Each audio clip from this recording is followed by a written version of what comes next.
Hola, mi amor, ¿cómo tú estás? Hola, bien, ¿y tú? Bien, mira, te ve muy bonito tu pelo, mira. Ay, gracias. Mira, te ve bien todo. ¿Cómo estás?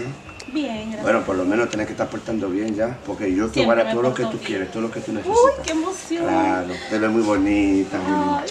Te ves muy bonita, todo, ¿eh? Te voy a dar Qué todo lo que tú precioso. quieras, ¿ya? Ya, pero yo quiero pedirte algo. ¿Qué quieres? ¿Me vas a pedir algo? Sí. ¿O me quieres decir algo? Bueno, como ¿Te lo estás quieras embarazada? tomar. No, No me digas una cosa así porque, mira, a mí me va a poner nervioso. no, ¿Qué no estoy tienes? embarazada. Háblame, tú sabes que todo lo que tú quieras yo lo puedo hablar Qué contigo. emoción.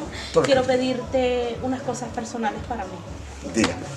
Necesito champú, necesito arreglarme las uñas, pintarme el cabello, que lo tengo feo. Mira cómo lo tengo feo, uy, feo lo tengo. Hacerme las cejas, quiero comprarme unos zapatos, quiero comprarme ropa nueva. Para que tú me des eso, mi amor. San Blas. Todo.